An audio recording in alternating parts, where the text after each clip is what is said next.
नमस्कार, आप देख रहे हैं इंडिया टाइम 24 न्यूज़। पालम विधानसभा में केजरीवाल के खिलाफ जन चेतना अभियान चलाया जा रहा है और दक्षिण दिल्ली के सांसद रमेश पिधुड़ी यहाँ पहुँचे हैं। सर, आज क्या कुछ मैसेज आप जनता को दे रहे हैं इस अभियान के जरिए? देखो, जनता को इसलिए दे रहे हैं, कल देश की संसद का उद्घाटन हमारे प्रधानमंत्री जी कर रहे हैं।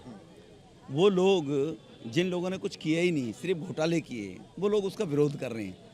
और 9 साल के मोदी जी के कार्यकाल, जो गरीब के उत्थान के लिए, गरीब की आवश्यकता की पूर्ति के लिए 9 करोड़ 60 लाख घरों में सिलेंडर गैस कनेक्शन दे देना, 12.5 करोड़ लोगों में शौचालय बनाकर गरीबों को दे, 3.5 करोड़ परिवारों को घर पक्के मकान बनाकर दे देना, ये प्रधानमंत्री जी 6,000 रुपये प्रत्येक किसान के खाते में किसान सम्मान निधि से डालकर किसानों को जुताई बुआई से टेंशन फ्री करना।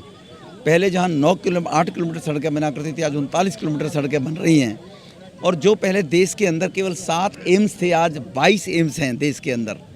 74 एयरपोर्ट थे, आज 178 एयरपोर्ट बनकर देश में तैयार हो गए हैं। तो इसीलिए जिस गति से 9 साल में, तीव्र गति से, पहले भारत में वर्ल्ड क्लास की एक भी ट्रेन नहीं थी, आज 21 वंदे भारत ट्रेन तेज गति की भारत में चल रही है। वर्ल्ड क्लास की एक भी ट्रेन नहीं थी 2014 से पहले। वो मोदी जी ने जो विकास के काम कराए, उसके पीछे कारण था कि मोदी जी को पूर्ण बहुमत की सरकार मिलने के कारण उन्होंने निर्णय लिया और देश की विकास की गति को और भ्रष्टाचारियों को लगाम लगाई और विकास की गति को आगे बढ़ाया। ये जन जागरण अभियान के तहत जानकारी दे रहे हैं। भ्रष्टाचारी 45 करोड़ रुपए बंगला में जिसने लगा दिया, जो ये कहता था कि भाई मैं तो ना गाड़ी लूँगा ना कोठी लूँगा, 1 करोड़ 43 लाख रुपए पिछले 7 साल में केजरीवाल ने कारों पे खर्च किए। 96 लाख के पर्दे, 4 लाख बेटे का, 4 करोड़ में बेटे का कमरा, 4 लाख रुपए की पॉट जहाँ बाथरूम में बैठते हैं केजरीवाल साहब, 4 लाख रुपए की। जो कहता था कि शीला जी के बाथरूम में एसी हैं, अब तुम्हारे बाथरूम में एसी क्यों लग गए हैं, ये कोई उनसे पूछे, जवाब पूछे केजरीवाल साहब से। तो वो बराबरी क्या करता है? बराबरी हमेशा अपने आप को दिखाने की कोशिश करता है, प्रधानमंत्री जी के बारे में अभद्र भाषा का उपयोग करना। कह रहे हैं कि उन्होंने कौन सा प्राइवेट घर पे लगाए हैं, सरकारी आवास है, कोई और मुख्यमंत्री आएगा वो उसमें रहेगा। शीला जी ने कौन से घर में लगाए थे, वो भी सरकारी था। और मुख्यमंत्री ने कौन घर में लगाए, वो भी सरकारी थे। पहले केजरीवाल क्या कहता था, मैं मेरी औकात जानता हूँ। ये केजरीवाल अब अपनी औकात भूल गया। वो 4 कमरे की कोठी की बात करता था और अब 22 कमरों के शीश महल में वो रहने की तैयारी कर रहा है। विपक्ष एकजुट हो रहा है और कह रहे हैं कि राष्ट्रपति से उद्घाटन कराना चाहिए, प्रधानमंत्री से नहीं कराना चाहिए। नहीं, देखो, देश का नेता प्रधानमंत्री जी लोकसभा के स्पीकर, लोकसभा के मालिक इंचार्ज होते हैं लोकतांत्रिक पद्धति से। उन्होंने प्रधानमंत्री जी को उद्घाटन के लिए बुलाया। जो विपक्ष के लोग अपनी गिरबान में झांके, जहां विधानसभाओं के उद्घाटन हुए थे, चाहे वो विधानसभा का असम में हुआ है, चाहे वो झारखंड में हुआ है, छत्तीसगढ़ में हुआ है, गढ़ में हुआ है, मैं सोनिया उद्घाटन क्यों करने गई थी? क्या थी सोनिया गांधी? राहुल क्या है? वह राज्यपालों को क्यों नहीं बुलाया गया था?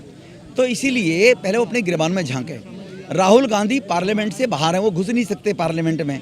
तो इसीलिए उनके जो रफूगर हैं, अब ये तो कह नहीं सकते हमारा राहुल तो उद्घाटन में शामिल होगा नहीं, तो इसीलिए हम इसका बायकाट करते हैं। और राहुल जी को खुश करने के लिए रफूगरों ने ऐसा निर्णय लिया है। सरकार को कोई फर्क नहीं पड़ेगा, विपक्ष ना भी आए? नहीं, सरकार के साथ देश के 140 करोड़ लोग हैं, ये 50 लोगों से कोई फर्क पड़ने वाला नहीं है। तो एक और सवाल, 9 साल पूरे हो चुके हैं बीजेपी की सरकार को और 9 सवाल कांग्रेस ने पूछे हैं, तो क्या आपको लगता है कि मोदी जी को कॉन्फ्रेंस करके 9 सवालों के जवाब भी देने चाहिए? दे तो रहे हैं, अब हम क्या करें? हम मोदी जी के तो प्रतिनिधि हैं, हर सवाल का जवाब दे रहे हैं ना। महंगाई की बात कर रहे हैं, 2014 में पेट्रोल 78 रुपये लीटर था। अटल जी की जब सरकार थी 2004 में पेट्रोल 36 रुपये लीटर था। 36 से 78 बढ़ गया, डबल से ज़्यादा। वो महंगाई थी या 78 से 92 हो गई ये महंगाई है?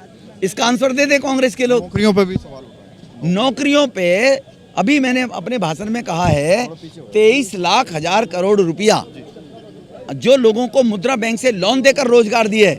मोदी साहब ने कहा 1 करोड़ लोगों को रोजगार देंगे और 9 साल में दिए मोदी साहब ने 14 करोड़ लोगों को रोजगार, और कहा 1 करोड़ को देना था, 14 करोड़। तो अब लोग नौकरी देने वाले बनाए हैं, ना कि नौकरी मांगने वाले हैं। तो लेकिन विपक्ष कुछ भी बोलता रहे, देश का नौजवान जानता है। 24 के मुद्दे क्या रहेंगे मेनली? कोई मुद्दा नहीं है, भारत विश्व गुरु की तरफ बढ़ रहा है आगे। पूर्ण बहुमत की ऐसी सरकार होगी। अभी और देश में ऐसी ही 20 एम्स की आवश्यकता है, अभी देश में और यूनिवर्सिटी की आवश्यकता है, अभी देश के अंदर और विकास की प्रगति के लिए विदेशी फंडिंग भारत में होनी चाहिए और बाहर की कंपनियां भारत में लगाएं। आज मोबाइल बनाने वाला दुनिया का सबसे एक्सपोर्टर बड़ा देश भारत है। रक्षा के जो इंस्ट्रूमेंट बना करते थे, जब कांग्रेस की सरकार थी 1900 करोड़ रुपए का एक्सपोर्ट हुआ करता था, 1900 करोड़ का, 2014 से पहले 13 में। और आज भारत के अंदर जो रक्षा के यंत्र बन रहे, बम, गोले, बारूद, टैंक, जहाज, फाइटर जेट जो बन रहे हैं, वो 12,400 करोड़ का एक्सपोर्ट हो रहा है। कहाँ 1900 करोड़, कहाँ 12,400 करोड़। ये कांग्रेस को फर्क नजर नहीं आता? ये बताएं आंकड़े झूठे हैं, ठीक है। बहुत बहुत शुक्रिया सर। खबरों से खबरदार रहने के लिए चैनल को सब्सक्राइब करें और प्रेस करें बेल आइकन।